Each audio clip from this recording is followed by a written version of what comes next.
The first update of Fortnite Chapter 7 is here, and it's literally insane. Epic has some fantastic surprises lined up before they head off for the holidays. They've dropped a storm of content for us to dive into.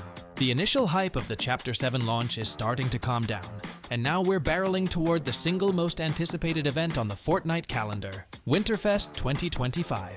This is usually the time of year where we just vibe, snow, free stuff, chill event, easy. But this time, with all the files and rumors going around, we're not just getting a holiday event, we're getting a straight-up content dump. We're talking the wizarding world finally entering the metaverse, a potential South Park invasion nobody saw coming, and a LEGO update that survival fans have been begging for. First things first, let's get into the leaks that are breaking the internet. The biggest headline is the arrival of Harry Potter. This collaboration has been a what-if scenario for half a decade, but data miners have finally linked it to this year's WINTERFEST files. The crossover looks massive. It's not just a Harry skin. Leaks are pointing to a full cosmetic set with generic outfits for all 4 Hogwarts houses: Gryffindor, Slytherin, Hufflepuff, and Ravenclaw. So you can rep your house without needing a specific character skin. Gameplay-wise, we're looking at a new mythic, the Broomstick. Think Silver Surfer's board or the Nimbus Cloud, most likely a quick deployable glider to get you out of sticky situations. Next up, we have a leak that appeals to a totally different audience. Hatsune Miku, one of the fan-favorite skins from Festival Season 7, is making a comeback. And this time she's rocking a Winterfest look. Epic's dropping a winter version of her skin, and let's be real, it's probably going to be one of the top sellers. There's even a chance she might be free, so here's what we know so far. The first Winterfest 2025 skin leak comes from Sheena, who's got a pretty solid track record. We don't have the price or the exact design yet, so that part's still a mystery. But there is a slim chance this ends up being one of the free skins, since Epic usually hands out 2 during Winterfest. Miku already has 2 skins in Fortnite, one from the Music Pass and one that hit the item shop. So Epic bringing her back isn't shocking at all. She's insanely popular, so of course they're running it back with a Winterfest version. And then we've got the wildest card in the deck, South Park. If you told me a year ago we'd see Cartman in Fortnite, I would have said no shot. But these leaks are crazy specific. Supposedly, Epic figured out how to bring kid characters by putting them in mech suits. Kinda like what they did with Morty and Bart Simpson, it solves the hitbox problem while still keeping that goofy South Park look. The squad is reportedly all here: Cartman, Stan, Kyle, and Kenny. But the mechanics sound even crazier. Leaks mention a mythic weapon called the Stick of Truth, a direct nod to the RPG game. Even funnier is a proposed Rift Anomaly mechanic tagged as Everyone Kills Kenny. This involves a respawn token system, playing on the running gag of Kenny's constant deaths. While some insiders think this might be held back for a 2026 release, the winter setting of South Park fits this event perfectly. If it drops alongside Harry Potter, this will be one of the most chaotic item shops in history. Finally, do not sleep on the survival mode. On that same December 11th update day, LEGO Fortnite is getting its biggest expansion since September, the Ninjago update. The official account has been teasing this with lightning and ninja emojis for days. The Odyssey update is set to address the content drought that LEGO players have been complaining about. We are expecting new enemy types, new dojo-themed prefabs, and obviously, the Ninjago characters themselves. If you have been taking a break from the LEGO survival mode, December 11th is the day to jump back in. To wrap it all up, mark December 11th on your calendar for the update, and expect the festivities to officially kick off around the 14th. We are looking at a snow-covered map, free gifts in the cabin, and a showdown between wizards, ninjas, and South Park characters. It is going to be a weird, wild end to the year. Now, let's lock down the schedule. Epic has kept the official start date under wraps, but if you look at the back-end data, the roadmap is actually pretty clear. We know for a certainty that the next major downloadable patch, likely version 33 or a specific Winterfest build, is deploying on Thursday, December 11th. Now, does the event start the second the servers go live? Probably not. If we analyze Epic's deployment strategy from previous years, there is always a hype gap. In 2022 and 2023, the event kicked off a few days after the final patch, landing on the 13th and 14th respectively. Last year, they waited all the way until December 20th. However, with the update landing on the 11th, the smart money is on a start date right around Saturday, December 14th. This gives players about 2 weeks to enjoy the standard Chapter 7 meta before the holiday chaos takes over. Just a heads up, once this update drops, Epic's team heads out for their winter vacation. That means whatever state the game is in, bugs, weapon balance, and all. is what we are stuck with until mid-January. Let's talk about the Christmas gifts now. Winterfest is famous for being the most generous event of the year, and 2025 looks to be keeping that tradition alive. We are expecting the return of the Winterfest cabin. For those new to the game, this isn't just a menu, it's an interactive 3D space. You log in daily, sit by the virtual fireplace, and physically click on a present to unwrap it. Inside those boxes, we typically find a mix of loading screens, gliders, wraps, and, most importantly, 2 completely free outfits. If you are a free-to-play grinder, this is your Christmas. On the island itself, get ready for a climate shift. The current Golden Coast Island is a bit barren, but the snow biome is expected to expand aggressively.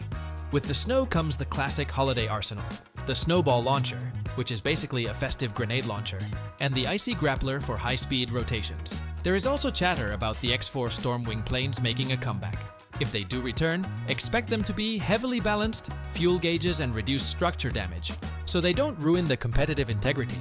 But they are definitely fun for casual matches. I want to hear your take. Is the Harry Potter collab a must-buy or a hard pass for you? And do you think Epic is actually brave enough to put South Park in the game this month? Drop your theories in the comments below. While Epic is trying to keep it quiet, the leaks are already screaming. So grab a drink, get cozy, and let's get to it. The million-dollar question: when do we get the loot? We don't have the official blog post yet, but we have a pattern. Epic loves to sync this with school breaks. Right now, insiders are tracking a massive game update for December 11th. It's almost guaranteed that Winterfest launches right after that patch. My prediction?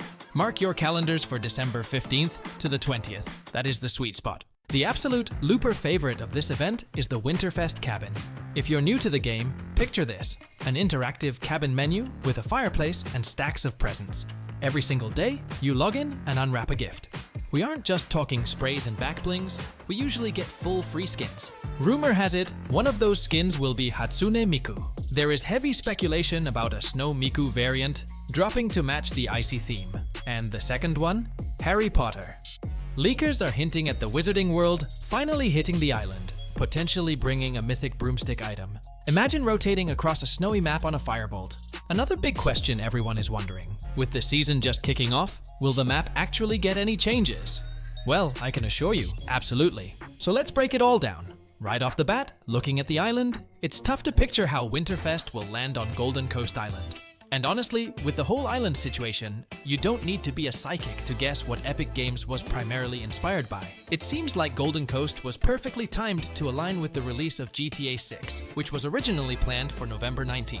If it hadn't been postponed, the start of Chapter 7, right after the launch of The Great Car Thief, would have been totally awesome. But even so, the Golden Coast turned out pretty atmospheric, even if and I don't know about you, I'm seriously bugged by a feeling of deja vu. When you look at most of the spots on the new island, it feels like you've seen something similar before. Hello, Chapter 5. That's why I've split the locations into 2 types: the incredible ones and the not-so-much ones. I put Ripped Tides, Humble Hills, seriously, who comes up with these names? Forefields, and Latte Landing in the first group. Personally, all these spots feel pretty generic to me. They just don't have that it factor that grabs you at first glance. Just the most average, basic places that don't stick in your memory at all. I would be stoked if they transformed for Winterfest. If you liked any of these locations, that's cool, of course. Maybe I just missed something. So it would be awesome if you'd share your top new spots and why you love them. For the second group of locations, I picked Tip Top Terrace, Wonkyland, Classified Canyon, and Battlewood Boulevard. Let's dive deeper into these spots. The location I had zero doubts about was Battlewood Boulevard. I think anyone who played GTA San Andreas even once immediately remembered the good old Los Santos. It genuinely feels like the vibe of the early 2000s here. By the way, this is also where they filmed the short film Yuki's Revenge from Kill Bill. You can tell by the hole in one of the houses where Yuki's grenade blew up. Another cool thing is the new business, Tasty Boys. It seems crypto and concerts stopped giving a stable income, so our hustlers got into the restaurant business. Classic. Now these two are selling donuts. And the biggest jewel of the location is the movie theater, which by all appearances will screen all sorts of cool stuff for us from time to time. It's possible Yuki's Revenge was a sort of test drive. So now this is our new Risky Reels. I think one of the simplest yet most vibey spots is Tip Top Terrace. The location itself is small, but it has at least two big upsides: smart game design and a unique biome. Basically, it's one huge camp on massive trees that are literally everywhere. The terraces are vertical, so moving around them is genuinely interesting. Wonkyland has a special place in my heart. Essentially, it's a huge amusement park run by a cartoon mascot and his buddies. The location is divided into activity zones, each one themed after a mascot. For example, the crocodile has his own water park that you can slide into right down his tongue. They even have a lazy river here, my favorite. Nearby, you can also find a small Easter egg in the form of a shooting range. If you complete this short challenge, you can get seriously awesome loot. Plus, you can do it up to 3 times, so use it. Seriously, the park is almost the best location in Chapter 7. Painted Palms is right up there with it. From the leaks, I first thought it was a 0-point biome, but it's actually a giant movie set. If you dive into the lore of this spot, you can find out it's the planet of the carnivorous banana aliens. I don't know about you, but these guys personally reminded me of the monsters from Stranger Things. And this movie is seriously going to be juicy. Spaceships, creepy banana aliens, an alien biome, and a feeling of complete hopelessness. It's all being filmed by the Seuss Studio. And Painted Palms is far from the only set these guys have, though it is the most massive. Honestly, I was debating for a long time whether to include Sandy Strip in the list of hype locations, but this little guy finally broke me. The main feature of the alleys is the huge reactive sphere that responds to all player actions. Dancing, eliminations, revives, emotes, everything we do, it turns into emotions and animations. Obviously, Epic was inspired by the real sphere in Las Vegas, but my heart went out to it for a different reason. This sphere is just too similar to sprites from Chapter 6. Just look at those eyes. You simply can't resist them. The location itself turned out pretty wild in a good way. You've got a huge 5-star hotel, and even the tower from Tilted Tower, which they turned into an arcade club. All in all, an interesting place. It's definitely worth a visit, if only for that sweet sphere, which by the way, should totally have a name. What do you think? Let the best comment immortalize the name of this cutie, whether a guy or a girl. I saved the best for last. Classified Canyon. Although, to be honest, the whole desert biome is one massive location packed to the brim with a ton of Easter eggs and secrets. I think everyone has already guessed that it's a reference to Area 51, and the canyon isn't named that for no reason. If you look at the cacti, it turns out they are far from ordinary, because cameras are sticking out of them. And when you break one of these cacti, you don't get wood, but metal. The government, or whoever it is definitely guarding something very important here. If we make it to the very center of the location, we'll see exactly what's under guard, a huge triangular base. Going deeper and deeper into it, we'll hit the negative level, where a real alien ship, specifically a last reality UFO, is hidden from us. But that's not all. Slightly north of the complex, you can find the Meteor of the Seven and a capsule that crashed nearby. Next to it is a logbook, which clarifies that this is the Meteor of the Order. But more on that in the storyline part of the video. In summary, Canyon is one of the most atmospheric locations of the new chapter, and the invisibility effect is a testament to that. Seriously, if you haven't flown to the desert yet, you're missing out. It's one of those spots you 100% need to see with your own eyes. And the last but not least important location on the list is the Innerloop Labs. This place is even more mysterious than the canyon. The very first thing that jumps out when we arrive here is a fragment of the 0 point. It's currently hanging above something that closely resembles the vault from Chapter 1, but a mini version. Everything points to the fragment being stabilized and now powering a very important project, a particle accelerator. And judging by the energy inside the pipes, it's the power of the 0 point. They say Innerloop Labs will become one of the key locations in this season's storyline. So I'm keeping a close eye on this spot, and if anyone thought we were done exploring the map, I've saved a little bonus for you in the form of a couple of secret spots you definitely haven't heard about. Not far from the canyon, you can stumble upon a totally unsuspecting bush guarded by 2 cameras. Passing through it, we get into a secret room with a bunch of arcade machines, slurp barrels, and plush toys. You can also easily climb up from here using a zipline in the next room. The new map, in general, has a crazy focus on plush toys. We even have a whole factory that turns donuts into plush toys. And seriously, when you're running around the island, notice how many plush toys are everywhere. So there's definitely something to it. If you have any theories, drop them in the comments. The most important change that absolutely everyone can experience is surfing. It replaced the usual drop from the battle bus, which was blown up by the Dark Voyager. At the start of the match, we saddle a wave and ride it right to the island. Then it throws us up into the air. Interestingly, the spot where the wave starts is chosen randomly for everyone. And it's actually handy, because now you don't have 100 people landing at one spot, as players are evenly distributed around the whole perimeter of the island. I liked the mechanic at first, but it quickly becomes, well, too slow and tedious, especially that initial cutscene. With the battle bus fixed, surfing has been retired, though not completely. But the absolute peak of the new chapter is, of course, the storyline. It's now obvious that the battle with the Dark Presence was just a ploy by someone to see us in action. It turns out that for all these years, they've been watching us, learning from us, and just leading us on a string like puppets. And only now is the second phase beginning, where everything will be for real.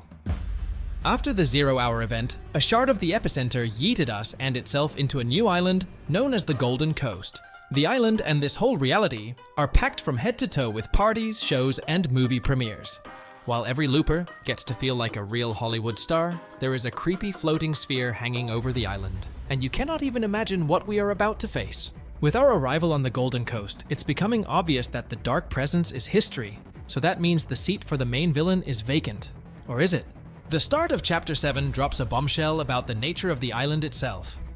If you were watching closely, the story trailer after the event showed runes that translate to reveal we were all unwittingly in a training program or simulation for exactly 8 years, 9 weeks, and 3 days. Yeah, you heard that right. Every match we sweated, every jump from the battle bus, every event, every villain, every little love story, all of it was fake. The only thing we know for sure is not fake is my creator code, which is very real, and I am seriously thankful to everyone who uses it in the shop.